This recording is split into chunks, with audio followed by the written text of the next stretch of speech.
Another great college football playoff first round game. We have Ole Miss against Tulane. Me and Ethan are covering every single bowl game, every single playoff game, this bowl game, or this bowl season and playoff season. So make sure you do follow along at our YouTube channel, Better and Green. It's something that me and Ethan really enjoy talking about, and me and Ethan's records do correspond pretty well with bowl season and playoff season. So not the greatest of games. We have two other games we talked about: Alabama, Oklahoma, Miami, and Texas A&M that on paper should be better matchups and better games. These next two, including Ole Miss Tulane, not the greatest of matchups with some really big spreads. We have a group of four or group of five school against a power four in both of these matchups. So it's they're not great matchups, but it is difficult, in my opinion, to put even just the line makers to put a spread on these games against these big conference schools against these conference winners. I will say the American, where Tulane won, is a much better conference than the Sun Belt where JMU won, but keep that in mind. Also keep in mind these two teams did play back early in the season where Ole Miss won that game 45-10. I'm unsure what that spread was, but Ole Miss obviously covered, winning by 35 points in that game. Obviously the news about Ole Miss, they are without Lane Kiffin, without a couple other offensive coaching members, but their offensive coordinator is staying and coaching this game. So play calling will remain the same, but obviously, not the head coach there. So that is a pretty big issue. And, obviously the line is adjusted according to that. But Ethan, what do you got in this game? I believe Ole Miss is still a 17.5 point favorite, over under from what I'm seeing, 56.5. What do you got?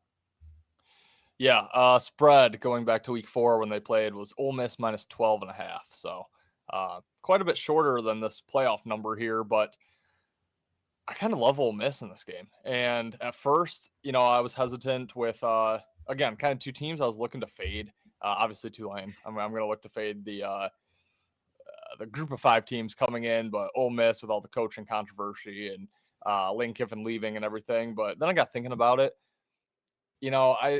I don't know that it's going to be a negative for Ole Miss here. I think they're going to come in motivated. Lane Kiffin, he doesn't have a national championship, and now he's basically as close as he's ever been, and he bolts before it starts. Just kind of an odd move, in my opinion.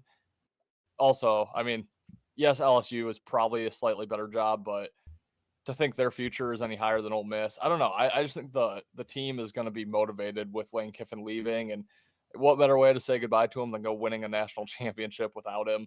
And then, nothing has really changed since, outside of Kiffin not being there, since their 45-10 win. This game is going to be played at Ole Miss Field. That game was played as a home game for Ole Miss. Yeah, I don't think this is going to be even a contest. I know a lot of people, all the talk about like the big blowout is everyone thinks Oregon is just going to go run train on JMU, which, I don't necessarily disagree with, but no one's talking about the fact that Ole Miss could possibly go run train on Tulane. I just think they absolutely do. These teams aren't even close. Skill wise, all the players on the field, I don't care if their head coach isn't there. The players on that field for Ole Miss are just far and away better than what Tulane has to offer. At this point, Tulane probably just happy to be there, but they know what they're going up against, and every group of 5 team going into the playoff knows what they're going up against. Ole Miss defensively way better, offensively way better. Chambliss should be able to have his way on this Tulane defense. I don't think it's going to be close. I don't know why, it would be any different than what we saw back in week 4. Not only that, now it's a game where they got your full attention. This is a college football playoff game. There is no tomorrow if you lose. Not that I think Ole Miss goes in thinking they have a chance to lose, but in that previous matchup, they had LSU on deck, who was ranked number 4 at the time, coming into their home stadium. And before that, they had played Kentucky and Arkansas, which I know not good SEC opponents at all, but still SEC games that at that point, Ole Miss was thinking about way more than little old Tulane on their schedule. So that wasn't even a great spot for Ole Miss, and they still beat them by 35. I don't know what changes here. They're going to get Ole Miss's full attention, and I think Ole Miss runs them straight out of the building. So give me Ole Miss minus the big spread. Don't think this one's close. Yeah, I liked a lot of points you brought up there. The whole point of coaching or even playing is to win a championship, whether it be a conference championship, which is great, but ultimately your end goal should be a national championship game. And we found out that's not Lane Kiffin's goal in life. His goal in life is to find as many money, make as much money as he can, probably find a new and attractive wow, that'll be bad. 18-year-old girlfriend. Hold up, Bill Belichick. Yeah. He was probably watching that Sharon Moore stuff. He's like, that's what he can get you fired for? I've been doing that all year. But anyways, like just yeah, he's a snake, and I could go on and on about Lane. I have gone on and on about Lane, but yeah, I think the players are gonna rally against him a little bit, saying F you. We're still here. Maybe their offensive coordinator is preventing him from doing that, but still, I think even him, the OC, is probably a little upset. Actually, probably not. He's probably getting paid crap load at Alabama too. But anyways, and then going to Tulane, I think the American gets a little buff. They are the best, in my opinion, group of 5 conference. They're really solid. Obviously, USF beating Florida. Tulane, the same Tulane team, beat Duke 20-3, I think. Maybe not. Did they beat? No, they beat Northwestern. They beat Duke, but it's 34-27. They beat Northwestern 23-3. Okay, so 2 wins already against group of our Power 4 schools, including the ACC champion. I'll say the American's pretty solid, but they're just not the same scale as these Power 4, especially the SEC. An Ole Miss team that kind of dominated. Obviously, they had a pretty advantageous schedule as well, but did very well. Their best season ever in the SEC. So I know as soon as I take a group of 4 or a group of 5 school to cover, it's going to be the opposite. So I just got to fade, honestly, and this might be alluding to my future pick here in our next episode, but it's got to fade these smaller schools against some big boys. So give me Ole Miss. I agree, Ethan.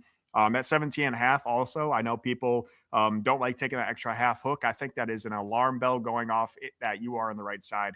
To think that you can take Tulane to lose by 2 touchdowns and a field goal, you still win your bet. I think that should be alarming and nerve-wracking if that's why you're betting that. So I do like that with the hook in against us actually being in our favor in regards to the line. But yeah, give me Ole Miss. I think they win this game pretty handily. I honestly don't hate the over, but I would probably lean for an Ole Miss team total over as opposed to a full game over. I just don't know how much Tulane's going to score. They are a pretty run-heavy team as well. Tulane's defense not bad, but we already saw they gave up 45 points to Ole Miss already earlier this year. So, yeah, give me Ole Miss in this game. I love that we're on agreement once again. We do have one more first-round matchup, and that is JMU and Oregon. That will be available in our next episode. So please like, subscribe, and comment over on our YouTube. That greatly helps us do this, continue to do this. And we're very looking much forward to watching these games, betting these games, and hopefully winning some money with you guys. But let us know what you have in this game. And until then, guys, we'll see you in the next episode.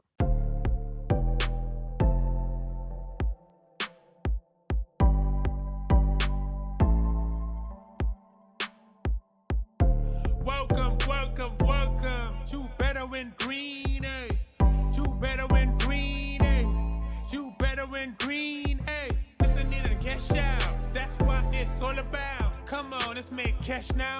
We always on spot and we cover all spot from the bottom to the top, hey. Shout out to Ethan, shout out to Wyatt, shout out to Ben. Welcome to our podcast, Better Win Green.